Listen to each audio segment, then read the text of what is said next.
आज ज्योग्राफी में हम एक टॉपिक पढ़ेंगे जिसका नाम है सूर्य का आंतरिक भाग। तो सबसे पहले हम सूर्य के बारे में थोड़ा सा बात करेंगे। तो जो सूर्य है उसके आसपास जो भी ग्रह है, उपग्रह है, क्षुद्र ग्रह, धूमकेतु, उल्कापिंड और उल्का के जो भी संयुक्त समूह हैं उनको हम क्या कहते हैं? सौरमंडल कहते हैं। सौरमंडल के केंद्र में क्या है? सूर्य स्थित है। सौरमंडल का जो जनक तारा के रूप में भी सूर्य है। सौरमंडल के सभी जो पिंड है वो सूर्य का चक्कर लगाते हैं। सूर्य की हमारा सबसे निकटतम तारा है, तो सूर्य सौरमंडल के बीच में स्थित है। और जो सूर्य की आयु है वो क्या है? 15 अरब वर्ष है, ठीक है। और अभी तक वो 5 अरब वर्ष जो है वो जी चुका है। अब हम इसके आंतरिक संरचनाओं के बारे में अगर बात करें तो सबसे पहले आता है कोर। तो जो कोर है वो उसके मध्य भाग में स्थित है। इसका तापमान जो है लगभग 15 मिलियन सेल्सियस है। फिर इसमें क्या होता है कि हमेशा न्यूक्लियर फ्यूज़न होता है हाइड्रोजन से हीलियम के उसमें, ठीक। और ये क्या है कि प्लाज्मा अवस्था में होता है। जैसा कि हम स्टार्स के बारे में जानते हैं तो स्टार हमेशा क्या होता है? प्लाज्मा अवस्था होता है। ना तो लिक्विड में होता है, ना सॉलिड में होता है और ना ही गैस में होता है। फिर अब आते हैं हम उसके ऊपरी भाग पे, जिसे हम रेडिएटिव जोन कहते हैं, जो कि है कि कोर में जो भी न्यूक्लियर फ्यूजन होता है उसमें कई प्रकार के क्या होते हैं कि रेज निकलते हैं। तो जो रेज निकलते हैं उसे क्या कहते हैं? हम रेडिएटिव रेज कहते हैं, जिसमें एक्स और गामा तथा फोटान पाए जाते हैं। अब आता है उसके ऊपर कन्वेक्शन जोन।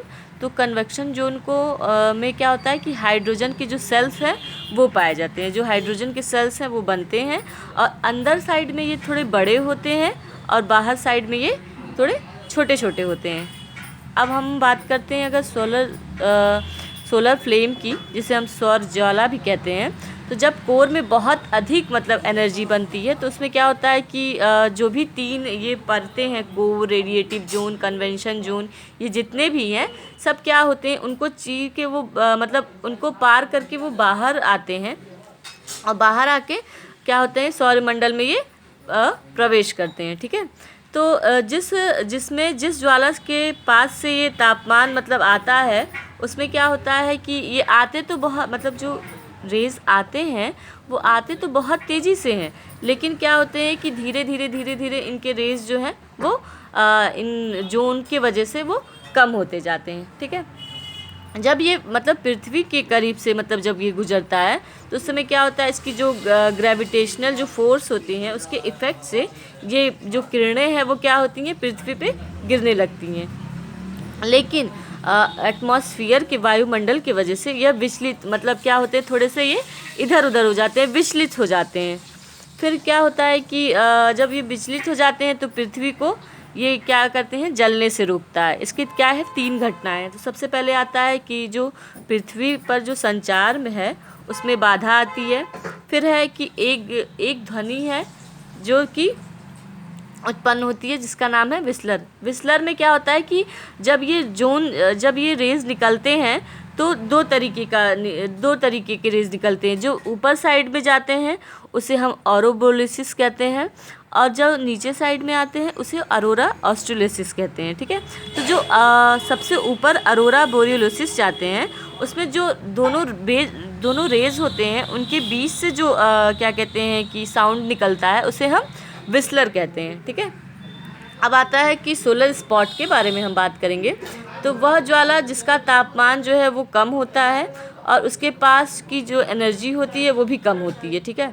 और जो सूर्य है उसके गुरुत्वाकर्षण के कारण ग्रेविटेशनल फोर्स के कारण वो वापस खींच लेता है, ठीक है।